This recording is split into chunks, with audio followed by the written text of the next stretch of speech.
Bill wants us to talk about how these anchors, these TV anchors, were getting a little heat because they were making fun of their work. Well, they were kind of making fun of themselves during a very critical news story. And, you know, I'm not saying they were right or they were wrong. I'm just interested that the backlash that they're getting. This is wow. It kind of blew me away. And if you want to see what we're talking about exactly in the backlash, you got to stick around. You got to be a subscriber. You got to support Alison's work. If you're not, then what the heck are you doing, man? What are you doing with your life? Here, the headline, more from the worst station in America. Those are strong words. Yeah, and before we go to, don't forget, support the Alison Wine Club. If you're not on it yet, you got to get on the Alison Wine Club, AlisonWinePromo.com. Get your 6 bottles of wine every 3 months. Drink with the rest of us. These are amazing wines in their own right. You don't even need them to be for a good cause, but they are for a good cause, which is keeping my show in business. They're anti-censorship wines, pro-free speech wines, and they come from vineyards where really they're very hard to get these wines. These are very limited edition, hand-picked grapes, natural fermentation, zero filtration, no dyes, that kind of stuff, and old world hand made type wines from, like, you know, practices people have been using for hundreds of years. In fact, one of the vineyards the wine comes from is over 200 years old. Okay, so go to AlisonWinePromo.com. If you're watching on Rumble, we really appreciate you over there. We will see you next time, and thanks to everybody on the Locals editorial board in Rockfin, because we will continue to take your questions. Okay, let me set the Locals over to supporters only. Bill, could you please set us up? What are we about to watch here? Okay, so something just clicked in me, and I don't think it registered with me before, but this is I believe this is the Fox affiliate in Houston, Texas. Was this the same station where, the lady who went on, got Aubrey, or what was her name? We've interviewed her. Talking about? We've interviewed her, the lady who did the whole, during her live tease, she said, okay, the air conditioning. Ivory. Yeah, Ivory Heckler. Is this Ivory Heckler station? Hecker, not Heckler. Heckler, whatever. Ivory Heckler. Is this her station? Oh, you know what? It's a Fox O&O. It is, yeah. Oh, my God. No wonder it got the label of the worst station. That is a good catch. It clicked with me. That's a good catch. Okay. It just now clicked with me. Video? Yeah. Play the video. Yeah. This is an Instagram video. Everyone, turn your volume up to the max. You're going to want to hear this, because this was, I don't know which side to be on, because I've been a part of news bloopers before, but this happened at probably not the best time either. And this station, they're catching it. You know, their viewers are like, what the heck? So back here on planet Earth, Hurricane Beryl, now a Category 4 hurricane. Oh, there's JD. There's JD. JD, get on over here. Beryl. You're not Beryl.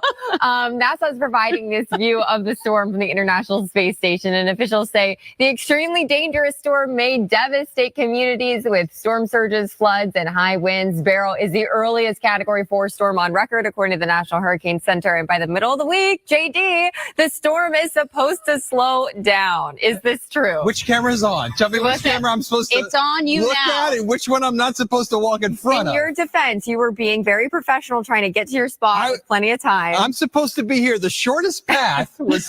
It was right in front of that camera, unfortunately. Right when you said Hurricane Beryl, and there we go.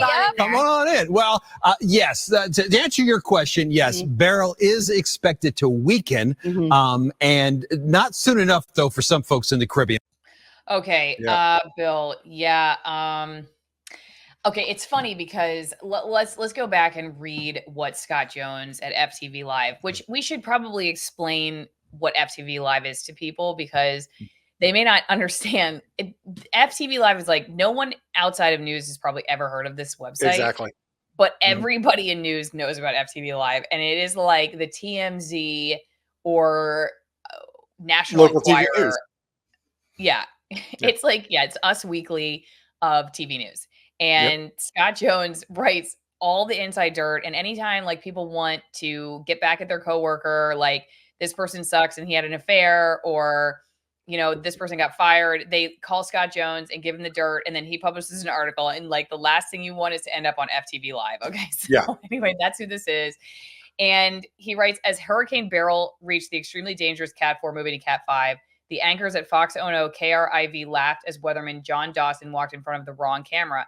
First off, how long has Dawson been in TV news? Does he still not know how to stay away from a hot camera? Second, this is a very dangerous storm. So why the news anchors found this so funny and laughed at the weather guy's stupid move shows you all you need to know about this station. Lastly, the fact that KRIV's digital team posted this as a ha-ha moment is another example as to why the station sucks. This is what they wrote. When John Dawson, Fox 26, heard hurricane, he decided to blow through the set. He just didn't know the camera was rolling. That's the magic of live TV. You know, I think if I were to say, like, what of any of this maybe Scott Jones is making like a valid point about, it's that, you know, okay, maybe the posting afterwards, like with the haha. Right.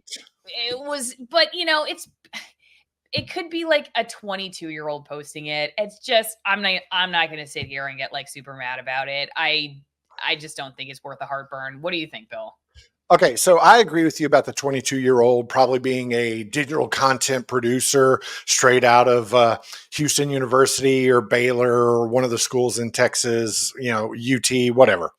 You know, I can't really fault them too much, but the fact that experienced anchors and veterans are cracking jokes and making light during this very severe weather news story, guys, do better, man. I mean, that's not a time to make light. It's really not. So I have more problem with it happening live than I do the 22, 23-year-old digital content producer posting it on their website. Or even more so, I would have a bigger problem with the assignment editor or the news director saying, hey, it's okay to post that.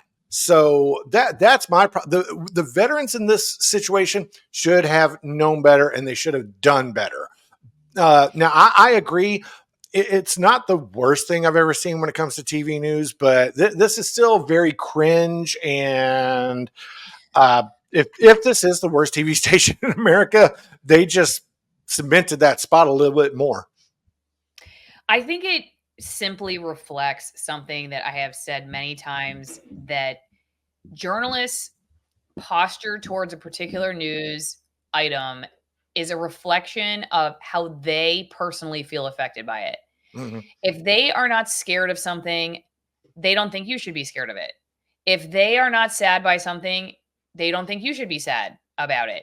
If they don't care about something, they don't think you should care about it. And also, okay, they cover lots of stuff. So there is a certain amount of like graveyard humor among journalists, because you see stuff all the time, and it's like cops, you know? I mean, probably if you listen to conversations with people who are regularly seeing violence and disaster, you would be horrified, because they joke about it as a way to sort of blow off steam. Mm-hmm. When it happens publicly, the public goes, wait, what? You know, this is terrible. This is not professional. You shouldn't be laughing at this terrible thing. And I totally understand why it catches them off guard and it seems weird, but it's just the truth of journalism. However, I think it does reflect that, like, for whatever reason, they are not scared about Hurricane Beryl. Right. Maybe it's not coming right to their newsroom, or it's not something that right now is a real threat. And so they're like just having fun in the studio, and then they laugh about it because it's just a story. It's not a real thing. It's just copy they're reading on the teleprompter. It has no effect on them. And the funniest thing to them that's affecting them is that their buddy walked in front of the camera. And like, that's their life right now. And why does this matter? Why does this matter? That is so Bush League, though. Especially Houston is. I think the last time I looked at the DMAs, it was either last year or earlier this year. The new DMAs had Houston as a top 5 or a top 7 market. This is Bush League. This is shit you see. This is stuff you see in Lima, Ohio, Bowling Green, Kentucky, Helena, Montana. This is not something you should see at a top 10 market, okay? If you're an experienced journalist, whether you're the weatherman or an anchor or a reporter who's doing in-live studio work, walk behind every camera. It doesn't matter how long it takes you to get there, okay? If you got to, hustle.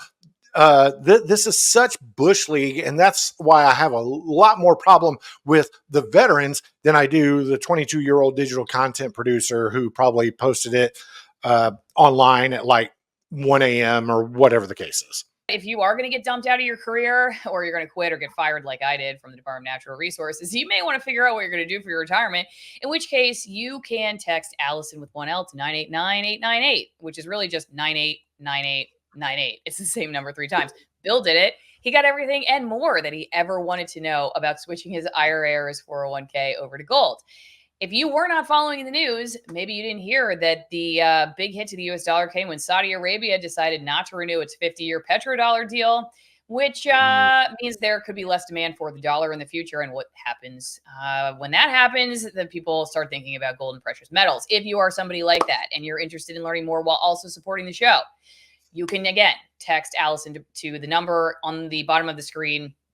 BIRCH Gold's helped tens of thousands of people. They've got lots of 5-star ratings. They've been in business for over 20 years, and they're really about educating you. Bill knows that because they gave him more information than he could probably handle at the time on his cell phone. But anyway, if it was information overload. If you're bored, you have no one to text, you want to text in support of the show, again, text my name. Make sure you get the name right, ALISON, to 989898, and let me know what you think. Okay. Well, I do see your point. I do want to bring it back to locals, where grumpy old man says Beryl is not threatening Houston. And see, what I was saying, I get that. Why this matters is not really about like, okay, this particular issue, but I think, okay, let me think of a scenario. If they had a reporter, I bet you $1 million, if they had a reporter out soaking wet with signs like flying across the street, potentially about to die, which they totally put their reporters in those situations. So I've been one of them. If they had that situation and they're like, okay, Jane joins us from the street, and Jane's like, hey guys, sign goes past my face, and right. dog just flew over my head. And, people's homes are being destroyed and they're kayaking to save each other or whatever. And that same thing happened, $1 million, I bet you that would not have been their reaction.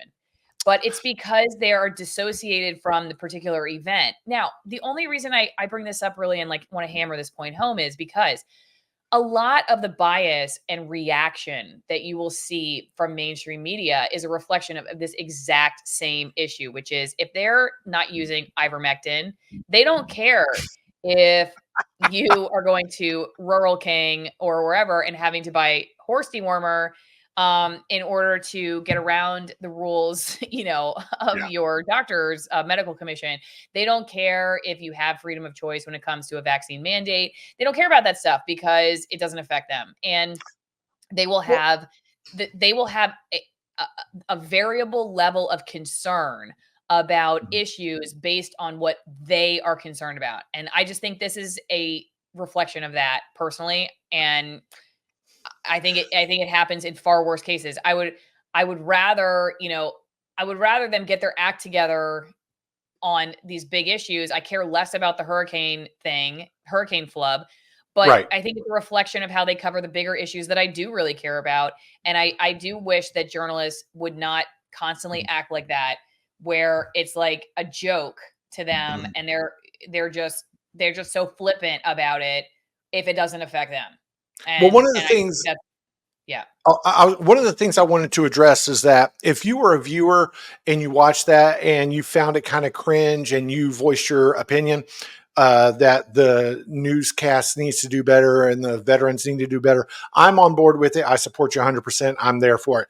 However, Alison, do you remember when Russia first launched their invasion into Ukraine, and then there was the infamous clip of CNN showing Kiev, and then they go to the Applebee's commercial. Guys, that is a totally separate thing, and I'm so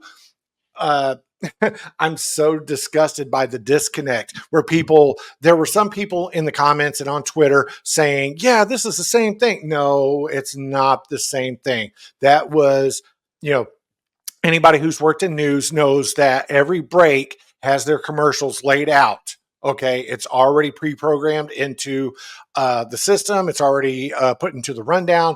You know, Applebee's is going to run at this hour. ESPN Monday Night Football promo is going to run at this break. So it's not the same thing, guys. Okay, but the producers are not looking at that stuff. They don't know. Exactly, and they're just not talking with each other. And it was, I mean, it was dumb, and maybe they should have more oversight. But I look at it like, I don't know. I look at it like that moment where I taped the F word in the background of my video because no one had really said, hey, you really need to scan the background of your video for F words. And once I did that and somebody brought it to my attention, it never happened again because I scanned every background for that. But it could have just been that simple. Like no one had told whoever was running this stuff right before, like, hey, look at, maybe that had never even been a policy before. Like you got to look at the advertisement that's rolling right. I mean, the producers are always looking at the stack of the show. So like they're looking at the show to make sure that's not happening. That you're not going from like a murder to, and in other news, this dog is on a skateboard. This is so cute and everything's fine. Though I have seen anchors have to do that every once in a while. And it is definitely awkward, but the producers are keeping an eye on that. When they roll the commercial, it's just a different story. I don't think that they communicate. Agreed. Yeah. Even in a setting like CNN, that was breaking news that was just happening. Probably the associate producers, who usually are the last line of defense from things like that happening, this was breaking news. So the associate producers are probably running around like a chicken with their head cut off, going from the control room to the news desk, to the anchor desk, and to the assignment editor desk, trying to get everything coordinated. So, I understand why people got a laugh out of that. And I understand why they didn't, some people found it cringe, but it's not on the same level as experienced news veterans walking in front of a camera and then laughing while bringing you a serious news story. Okay. You just don't have any legit control, because Alison, just as well as I do, some advertisers, they will pay, hey, I don't want you to put my 30-second spot right after the feel good story. I'm paying you extra to put my 30-second spot right behind the hardest hitting news story or the hardest hitting news block that you have. Okay. So especially during election season. Okay. That's definitely where a lot of dollars are spent, but you can't control that. Well, you have minimal control over that, especially a lot less more than, people making light of us or making light of themselves during a more serious story. Go to getliverhelp.com/Alison. I am taking both of these right now. Okay. This is the liver support supplement. I'll read the ingredients to you right now. L-cysteine, turmeric, beetroot powder, glycine, dandelion powder, artichoke extract, ginger powder, milk thistle, organic alfalfa, and bioperine, which is black pepper. Okay, it's all natural ingredients developed by naturopathic physicians, allopathic physicians to support your liver. A lot of us are eating too many carbs, too many processed foods, too much sugar. I have transitioned off of all of that stuff, actually, but I did a lot of damage to my body over the years of eating sugar. I used to make cookies after dinner all the time.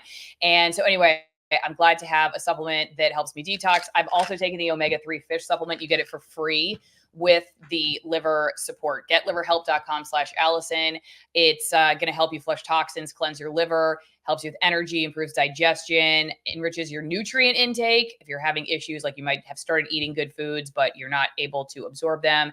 And it will help with any skin issues too. So go check it out and let me know what you think. Getliverhelp.com/Alison. So, as far as this topic, actually, wait.